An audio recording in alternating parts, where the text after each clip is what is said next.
Hello everyone and welcome to Hutch's Garage for episode 44 of my 1954 International Harvester Farmall Super MTA tractor restoration. In this episode, the independent power takeoff primary gear carrier is installed and the main clutch throw-out bearing and actuating yoke are installed. The area we will be working on is shown in the circled yellow area. This is the primary independent power takeoff gear carrier. Please note that this video footage was taken at an earlier date.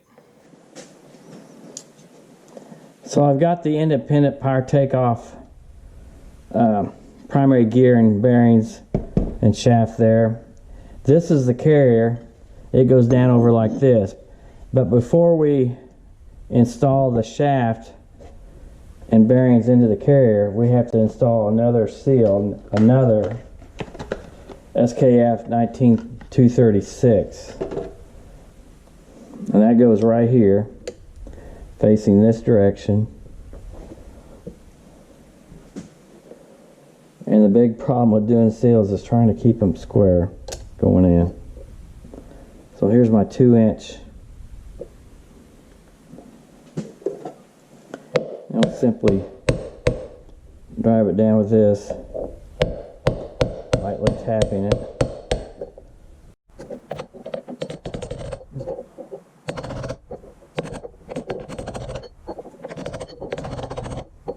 And this one we'll seat this one all the way down.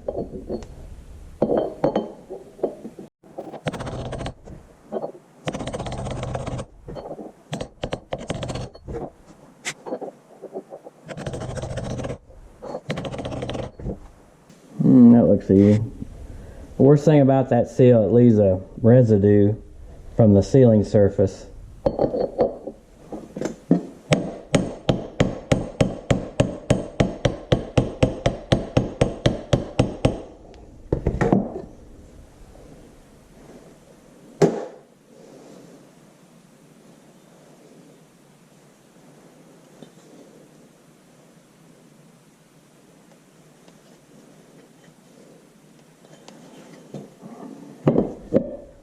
Another couple taps.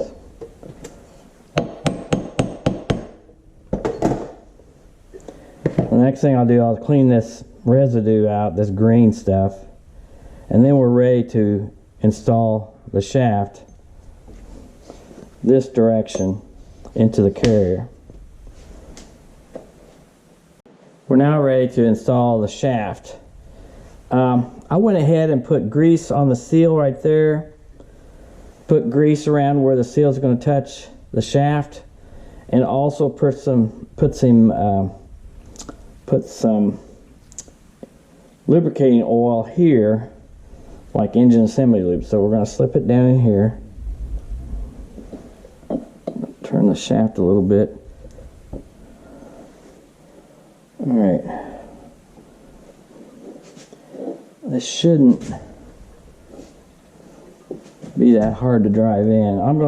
Now this will go over the race and we'll tap it in, and looks like we're seated.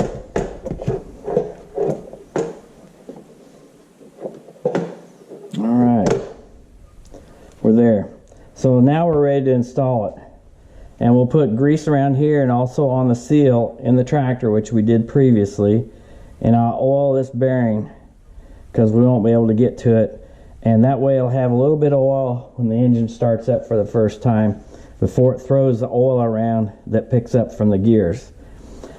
Also, I have a special, it looks like a grease, it's kind of a lubricant for O-rings is what it's for, and it'll help seal, and also hopefully it'll make it easier to come out. This thing was a burger to get out because this rubber seal O-ring bound up against the metal inside the clutch housing. So for the next guy, hopefully it'll be easier. Hopefully they don't have to take it apart anymore. So now we're ready to install this. And this goes in, there's a drain anyway. right here. It's hard to see. That goes on, this goes on the bottom. So let oil that goes in here drain back down so it doesn't build up a bunch of oil behind the bearings and such. That'll push out through the seals. You don't want to leak out through the seals. At this point, we're ready to put the clutch main drive shaft from the clutch to the torque amplifier and put it onto this spline right here. Okay, this is the shaft, and this is a sleeve coupling. It's splined like that, and this shaft goes in. This goes into the pilot bearing. The clutch sits on this, and this sleeve goes on like that. Notice that it's slightly rounded off on this end. This end goes towards the rear. Now, before I stick this in here, the next shaft that will go in will be the shaft that drives the independent power takeoff. It has the primary drive gear on it, and that is connected to the pressure plate on the clutch. So before we do that, there is a seal that we put in right here in this area, and I put grease on it to pre-lubricate it before we put that shaft in, because once you get this shaft in, you won't hardly have any room for your fingers to get in there to apply it unless you apply it with some sort of tool. So again, this goes in like this, and it'll go like that. So I'll slide it through. You'll see it go through here.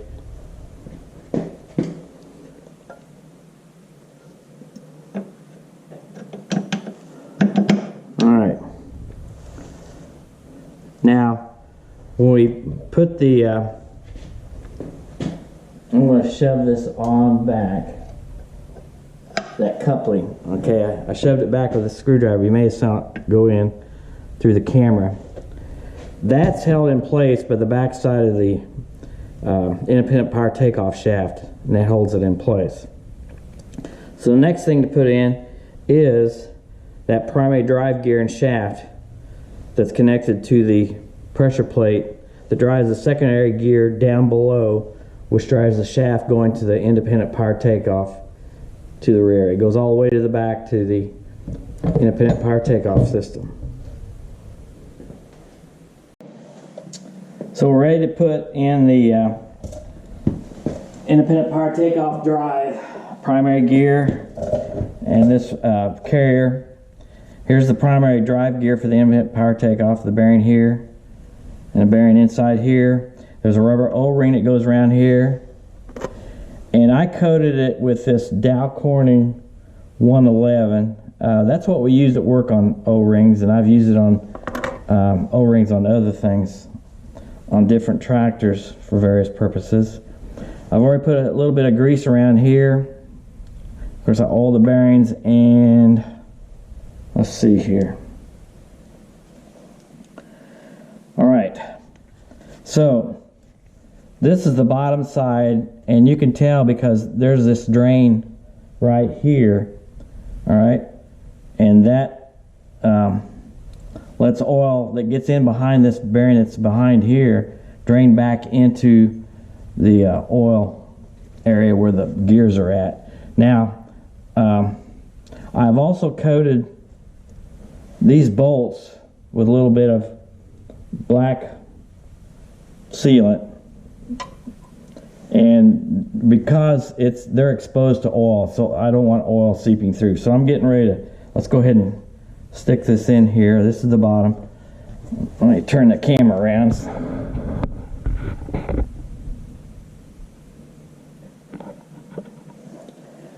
All right, it goes over this. This is the drive shaft to the torque amplifier from the clutch.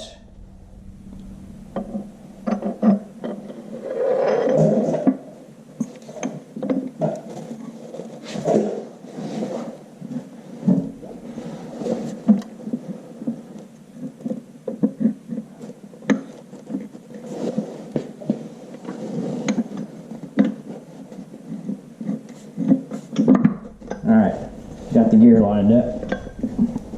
All right.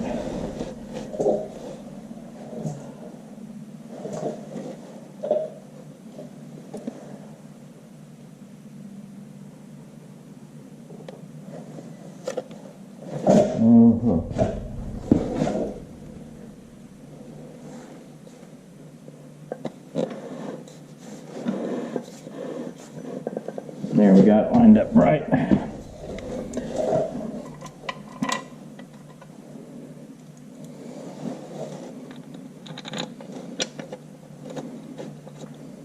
And what I'll do, I'll pull these bolts down a little bit at a time to draw this in all the way to seat the bearing.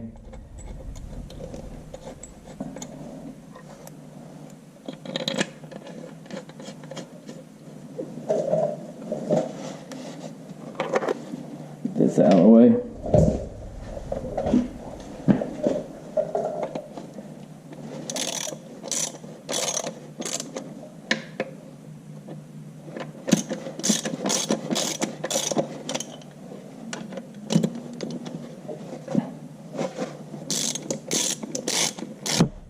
Nope, not the camera.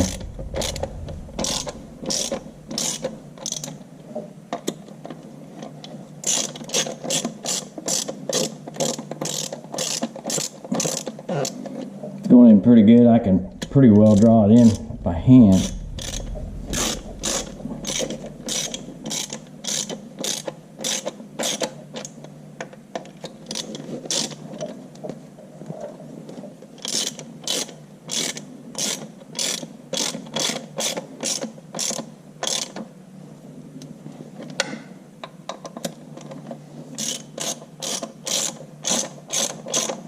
Nope. Bump the camera again. Alright, we're about home.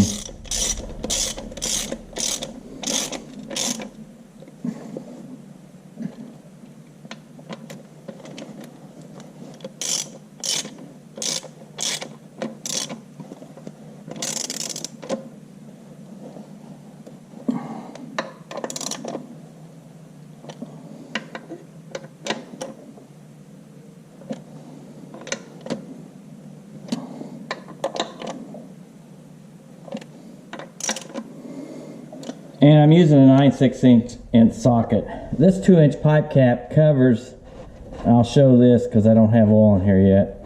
I'm going to put some sealant on this too before I put oil in. But this is the bolt that came out of the secondary drive gear that holds that drive gear onto the shaft. And that's what this pipe cap is for. I just thought I'd show that again. I'll just leave that loose. So the clutch goes here, the pilot bearing and the flywheel, this goes onto that. And then the torque amplifier, independent power takeoff is driven by this spline, okay? Okay, torque amplifier is attached to this, which goes back to the transmission that drives the main transmission through that. So that's what we got in here. So the next thing to put in here will be the shaft and fork and throw out bearing for the clutch, which goes over here, shaft goes through there, and we'll do that next. It's time to put the clutch shaft in along with the throw out bearing fork clutch off the clutch shaft. This is the throw out bearing here, faces this way. That's a brand new throw out bearing and its retainer. I put some grease on this around here and at the pin areas where the fork moves back and forth. So the first thing we're going to do is install this shaft just a little bit.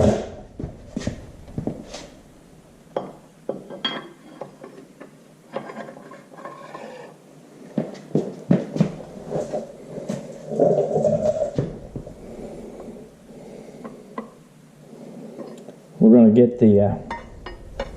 get this started. Let's back this up a little bit. Sorry about that.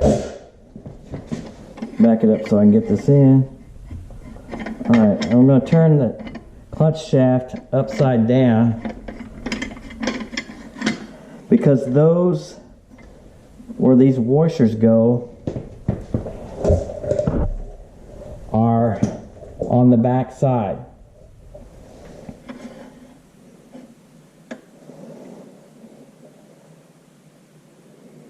So I've got them marked.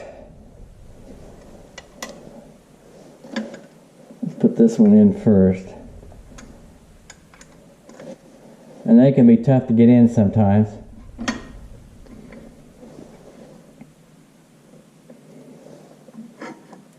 Get in here just far enough to get the other one.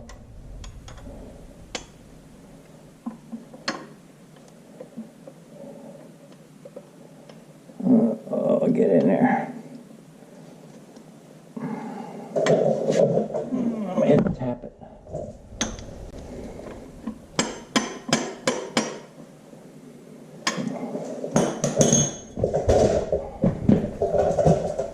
I'm going to move this all the way that way.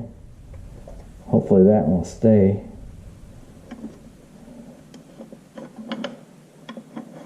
Line this up. We'll go ahead and get the throwout bearing up here.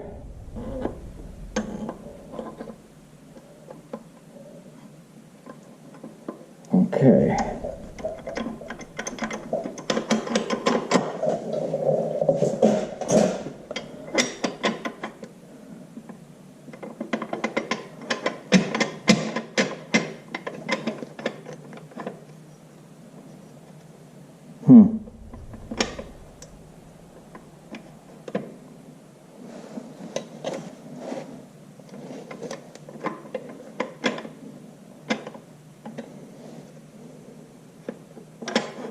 Here we go.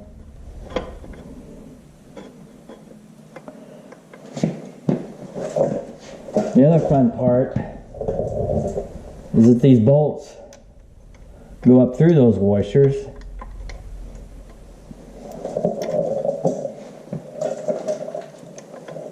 And that's as far as that shaft will go forward. Let's see.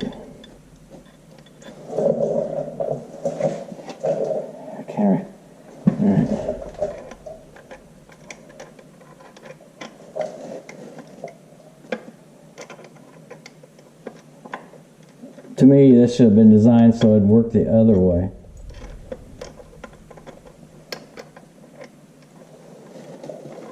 Oh, there's all. Alright. Got the bolt in there.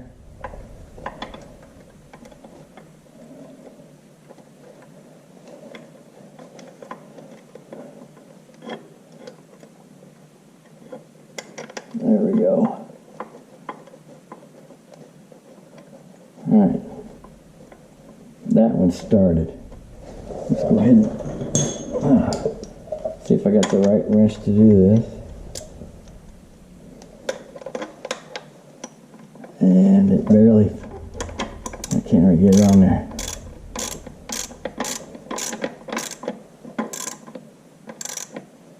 Alright. Then we'll start the other one.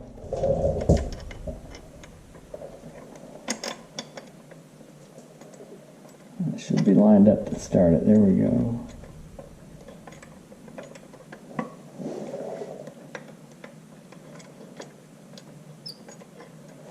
Alright. Now, the best wrench to put up in there, I don't know. This kind of barely fits. It's a 9/16 inch.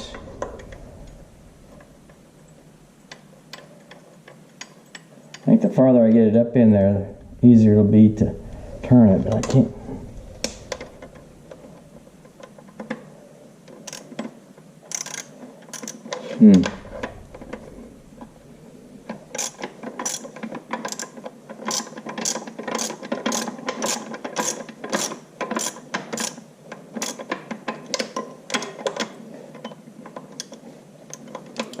Alright, so what I'm going to have to do is get another wrench that'll wiggle up in there and tighten those up. But basically that's how you get it on. So that clutch is on. So, and those washers are actually what hold it in place with the bolts going through there. So the shaft doesn't move back and forth. This is the stops on this fork. So I'm going to stop right there and I'll tighten those off camera. I want to show you the wrench I used. I got this side tightened, that bolt there, and I'm just using a regular old wrench, closed end, upside down, and turning it.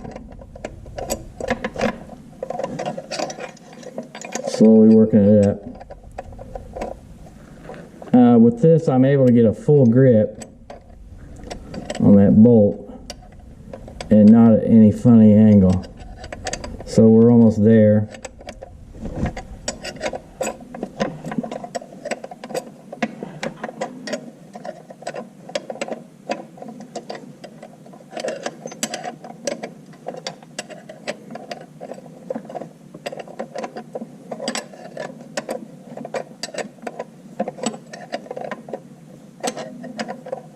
But it's slow and tedious. You gotta just turn it a few degrees and go on.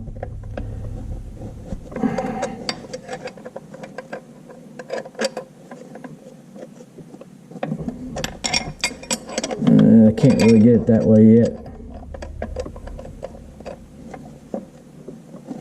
So you only got a few degrees of movement.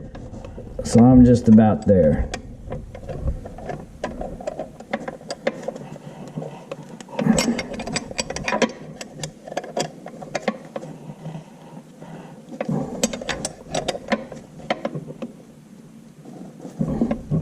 Alright, I think I got it. Alright, that should be it. So that moves back and forth like going into the pressure plate fingers. I'll wipe some of this grease off around here so I don't need that much out there. But you can see this throwout bearing fits fairly tight over this sleeve right here that's for the independent power takeoff spline. And of course this is the main transmission spline right there. So that concludes that. At this point, other than making sure I got this on here right and sealed up, the engine could go on now at this point. That's all the time we have for in this episode. Thank you for watching this video. If you like this video, please hit the thumbs up and subscribe to my channel. Please continue to join me for the next episode as I restore and rebuild this 1954 International Harvester Farmall Super MTA tractor.